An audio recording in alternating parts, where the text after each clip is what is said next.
everybody, welcome back. James here again with you, and as you've seen there, an unboxing of the Benjamin Fortitude Gen 2.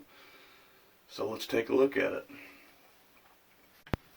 So today I'm going to bring you an out-of-the-box review of this Benjamin Fortitude Gen 2 and tell you some things that stand out. I'm not going to cover all the specs or anything, but I will tell you out of the box, it is a light rifle at about 6 pounds, no optic, but you can mount a dovetail sight system on here, whether it's rings, sights, or whatever.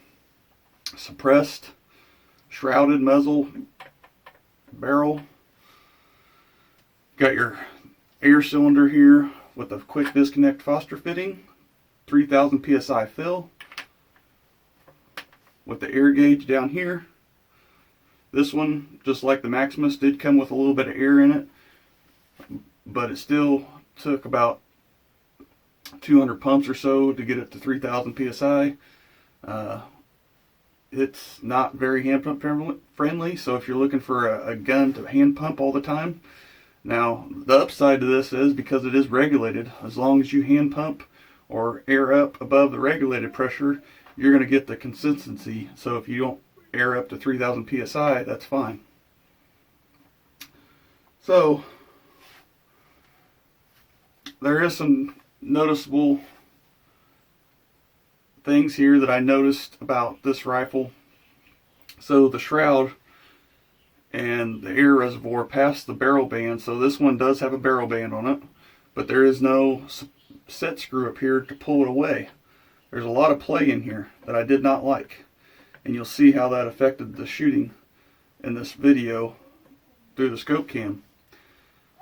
So it does have set screws here on the bottom side for the air cylinder, which is about the same size. I think it's 135 cc's off the top of my head as the Maximus.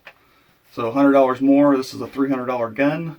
The Maximus was at $200, but it's got the same stock as the Maximus, the same air cylinder as the Maximus. The only difference is it's got the, I believe, Marauder style receiver here. Takes the 10 round magazine, which can be interchangeable with the Umerix Gauntlet or the Marauder. So the 10 round mag, that's what it comes with. A couple noticeable things again that I thought were a lot different and awkward is the cocking mechanism. So you have to pull it back behind the gun, behind your optic, to cock it and reload for the magazine to index, and then you lower your bolt. Whereas on most guns, it's up here and it's on the side, so you have to come back, pull, and then put it down. As you see here, it's got the port on the back here where you could screw in and change the power setting or degas the gun.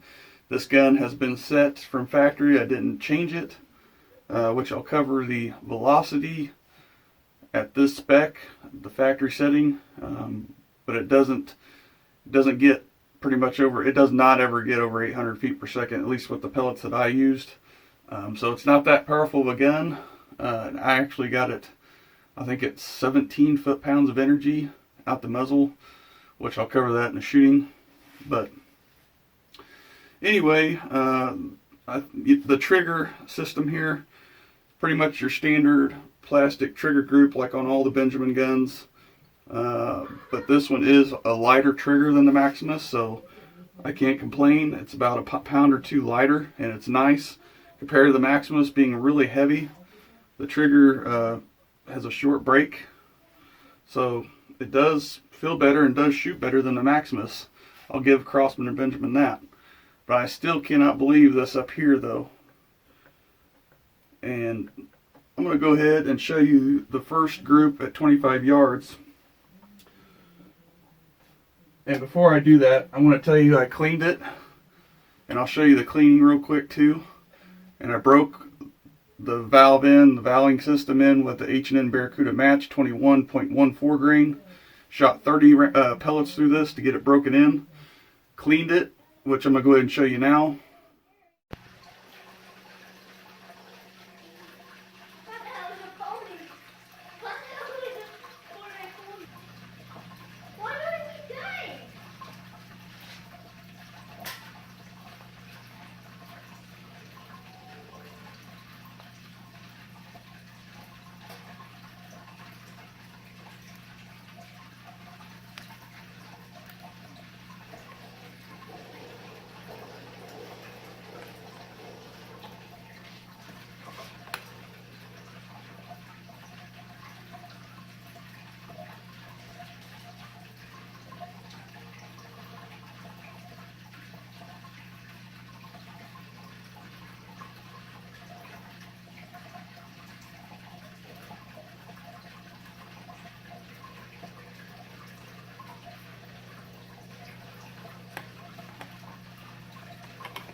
So just like the Maximus, the barrel was not dirty at all because made in USA. They didn't pack the barrel with like a packing grease or anything like that to keep the barrel from corroding or rusting or whatever.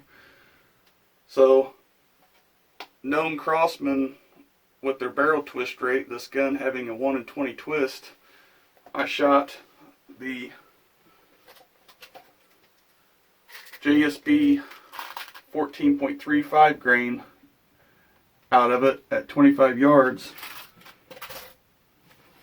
and mounted the Penty 3-9 by 40 compact scope and shot through the scope cam. So let me go ahead and show you the first 5 shots on paper out of this rifle.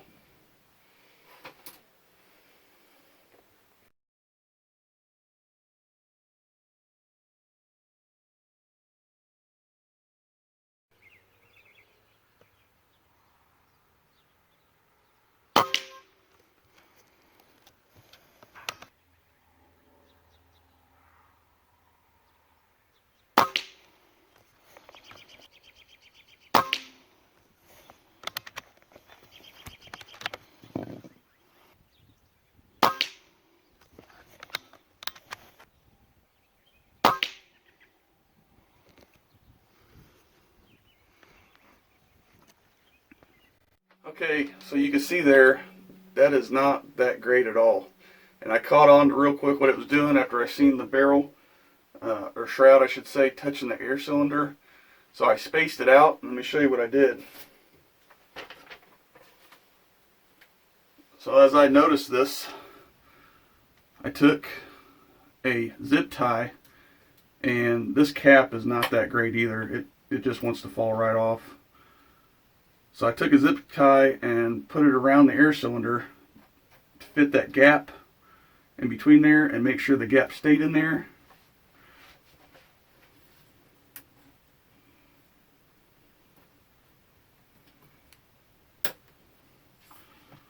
Just like so, and then I zip tied it down and then put this tail in there too, just to make sure. And then I shot again off my bench at 25 yards, another 5 shots. Let me show you.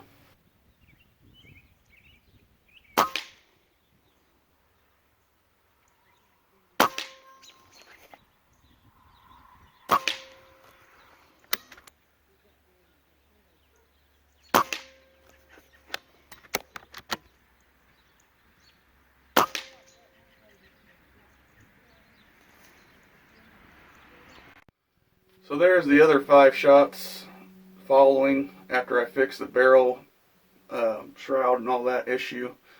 But it did get better, so I gave it the benefit of doubt and shot another 5 just to get the harmonic set in and readjusted the reticle on the scope because of the pressure of pulling the shroud up, raised the pellet, and also I messed with the elevation on the scope, but not that much. So you can see there's a huge difference here from this group to this group at 25 yards. So let me show you the next 5 shots through the scope cam after I got the barrel seasoned in with those pellets and acclimated at that angle, the barrel shroud of not touching the air cylinder. So let me show you.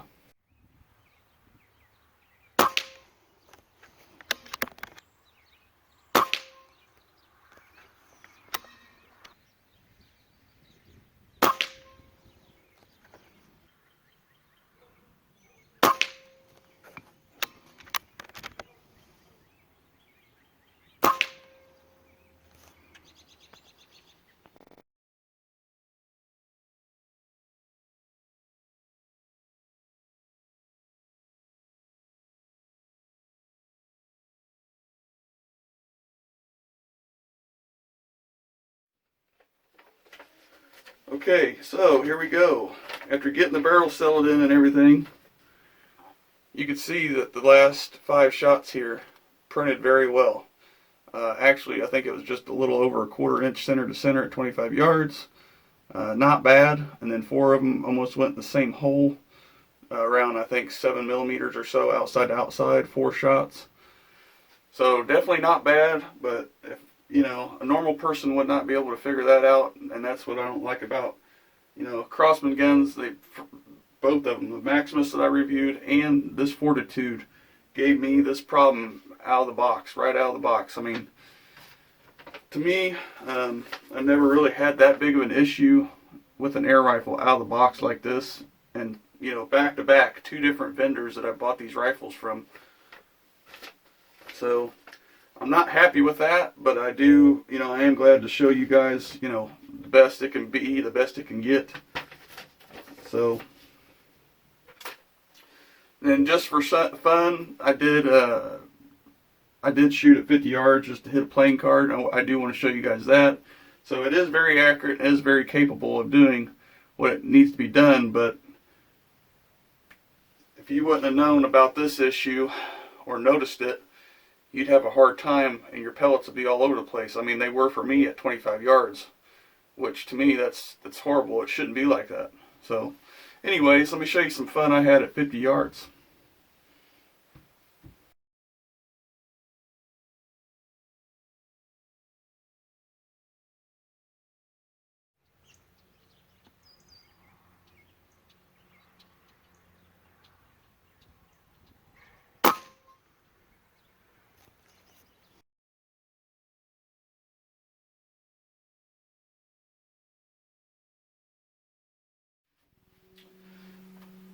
Well, I hope you guys enjoyed that scope cam footage. I thought that was pretty cool. 50 yards. Was able to hit the playing card, almost split it, just at the angle so I can show you guys in the scope cam. But some other little things that I've seen here that are noticeable is that there is no O-ring on the bolt probe. The O-ring is inside the barrel itself. There's a little cutout inside, so I can see that the O-ring would be a pain to change out, but I've never changed one, so I don't know. But I've always changed them on my bolt probes for the Umarex Gauntlet and the QB Chief. I know the Maximus has one on the bolt probe too. So other than that, it's basically just a hopped up Maximus in my opinion. And the Maximus, the barrel band was actually, you know, like I said, screwed in on the barrel itself. And the shroud here, I mean, that's just, to me, that's not right. That shouldn't be like that. It shouldn't be basically barrel drooped on a PCP like this. And what's the purpose of a barrel band if it's not doing its job? So I'm not happy with that, as you guys can tell. But other than that, it is a quiet gun. Like I said, I was going to tell you guys about the chronograph results. With the 14.35 grain JSB pellets, it's going about 730 at the muzzle on average, which again is 17 foot-pounds of muzzle energy. So it's not that powerful of a gun, and that's on the factory setting. Even if you increase it to the max setting, you're only going to gain between 30 and 40 feet per second. So with the 14 grain pellet, you're still going to be under 800 feet per second. So if you're wanting to buy this gun for power, definitely there's something else out there. But if you're wanting it to carry around out in the woods as a woods gun, you know, short distance squirrel gun, small game, whatever, you know, target practice plinking in the backyard, it'll do the job. It's very quiet compared to the Gauntlet. Well, at least it seems like it on the footage. It didn't, but to my ear, it's a lot quieter because it's 100 feet per second less. So anyway, that's about it, guys. I mean, it is baffled. There's 3 baffles in here, just like the Marauder. It's basically the same setup as the Gauntlet. You got your spring, you got your barrel air stripper, your spring, your baffles, and then your end cap here. It's a really short barrel, really nice. It's not, doesn't feel long. It feels more like an actual rifle, like a 22 long rifle, or rimfire, I should say. It's not long. It's kind of compact, in my opinion, compared to the other air guns that I've shot. So, anyways, guys, I'm going to leave you at that, and I hope you enjoyed this video. You know, I just wish that Crossman or Benjamin would take note and see that this is not right. Excuse me. So, alrighty, guys. As always, I appreciate you watching, and we'll see you on the next one. Thanks again.